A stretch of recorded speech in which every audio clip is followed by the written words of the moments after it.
Thank you very much. Thank you for having me here. Really appreciate that. I'm supposed to answer this question, and I can tell you now that it will not be a yes or no to that. However, I will try to guide you through some of the main topics that we look at from IFFO's side when we discuss feed and feed future.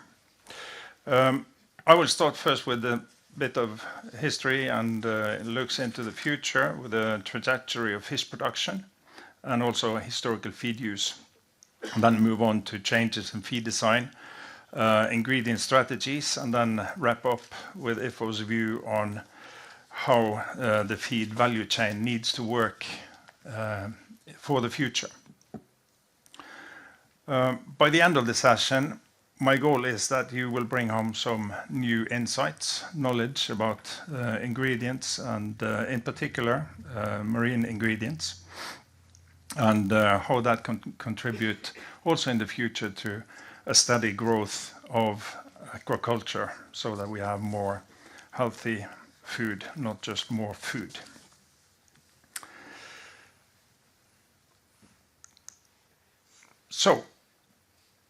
So the growth of aquaculture is one of the great success stories where we, since the start of 2000, has grown to become the dominant supply of seafood on the globe.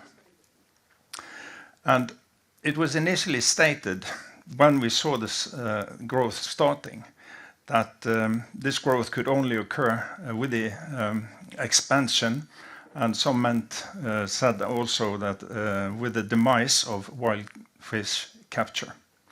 But that has not happened.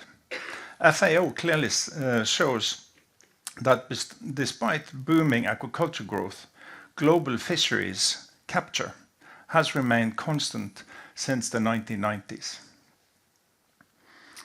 And during this time, per capita seafood consumption has tripled. And in contrast, seafood used for non-food purposes, such as feed, has decreased from peaks around 30 million tons to approximately 20 million tons. And I think this decoupling of aquaculture growth from wild fish exploitation is really a paradigm shift. And it reflects also the focus and increase of well-managed fisheries globally. It also reflects a broader transformation in how we produce and consume seafood, driven by a deeper understanding of species-specific nutritional needs. We heard about precision farming today. I know we have precision feeding, and we also have to go all the way back and find a way into precision nutrition. I'll come back to that a little bit later. Sorry. I'm good. So when we overlay, I don't have a pointer here, but when you overlay the non-food uses from wild fish captures, and you see the production of marine ingredients in the lower graph on the left side, it is evident that we see the close fit here. We actually are adjusting the volume based on the captures. We can also see that global marine ingredients have not expanded other than during the 1990s, where there were some heavy Olympic fisheries going around. That has now been, there's not much of that going on anymore, and most of those fisheries are actually one of the world's best regulated fisheries. But we know that there is a limitation for growth. And what has happened is that the use of marine ingredients has actually moved towards where it's most efficiently used. And I think that is not only for marine ingredients, that goes for most ingredients. I would I'm tempted to say all, but I won't do that. It will always find its way where it's most efficiently used, both nutritionally and financially. So that is also what you can see here in the development of how marine ingredients has been used, is being used today compared to back in the 60s. So, the growth in aquaculture is, of course, not uniform. And the majority of the growth that has occurred in Asia and China, Southeast Asia and China, and to a lesser extent in Latin America and Europe, although we know about the shrimp production in Ecuador is really picking up some pace. And this is equally clearly through the growth in aquafeed production.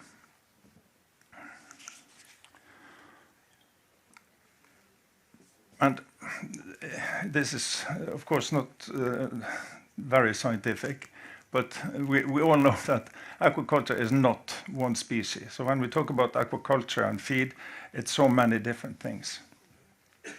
But I think you can see the growth here of the 6 largest aquaculture sectors and also see where that growth has occurred. And you can see the Vanamei shrimp and the salmonids. Those are the 2 outliers, really. The rest, the growth is in Asia, China, Southeast Asia. For salmon, it's Norway and Chile, and Vanamei, that's Ecuador and China. And as long as there is not one species, there's also not one need for the feeds and feed design. So different species eat different things and have different requirements. I'm sure we all know this, but it's kind of building a story here.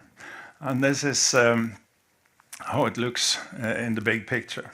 So the different requirements for different species are largely determined by different needs for protein, lipids, that's fat, and carbohydrates. Some species, herbivores and omnivores, carps, catfish, and tilapia, they actually can obtain significant energy from carbohydrates. Other species like salmon and other marine fish cannot do that, and they need lipids as their primary energy source. But what you can see is all species need protein.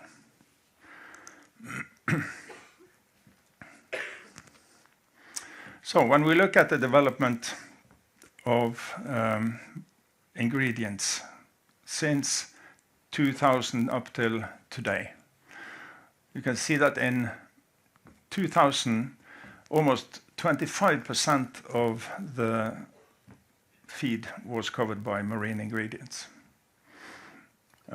Through 2010-20, the feed industry quickly realized that that is not sustainable. It cannot continue like that. So that is also when you have seen the introduction of new raw materials to not necessarily replace fish meal and fish oil, but to be able to grow at all over time. So I think what you see is that 90% of the feed is other things than marine ingredients. So and it's a fine balance, because we have to admit that marine ingredients have been and still are the foundation of modern aquaculture, fed aquaculture. It still is, but it's being used very differently today than it was in 2000. And I think when we know that mostly the other things are grain products, like soybean, wheat, corn, and so on, it's easy to understand why. And I'll show you here in the next picture. When you look at didn't work here. There we go. When you look at the grain production, it's immense. Maize, corn, maize, which is corn, wheat and oilseeds. That's the three largest sectors here. And in 2022, it amounted to almost 3.8 billion tons. So when you compare that to fish production, which is 185 million tons, that's just a tiny blip in the big global food production landscape in volumes, not in nutrition. And of those 185 million tons, less than 10% is being used as feed. Whereas you can see for grain, already 41% of this is going to feed over more than 1.5 billion tons of grain is fed to animals. So just reflecting a little bit back to the question initially. So where are the limitations? And how should we use the resources? Is it optimal to use it like we do today? Is it a real constraint in volumes accessible to aquaculture? If we remove ourselves from this room, this city, this country, or Europe for that matter, and marine fish and salmon, we know that the real volumes are elsewhere and have probably also different, or does have different needs, nutritional needs.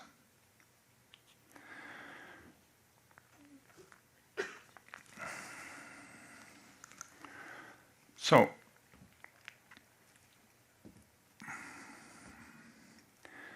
the growth potential, I am going back to marine ingredients now. The growth potential for marine ingredients is limited. We know that. We are not fishing more, we are fishing less, but we are producing more seafood than we did in the past. The middle class is growing, and the fillet volume of what we are eating is expanding rapidly, meaning that there is a lot of byproducts available for processing. And with byproducts in this case, I'm thinking of the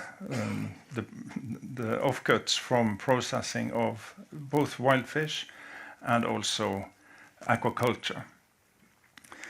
Unfortunately, it's been, to my liking, it's too stable today. It's already big. 40% of the fish meal comes from byproducts. 40% of the global fish meal production comes from byproducts. Take that home. And almost 50% of the fish oil comes from byproducts. I'm not talking about EPA and DHA volumes, I'm talking about fish oil as fish oil. So different properties, different nutrient properties, but still, this is a lot. And that has actually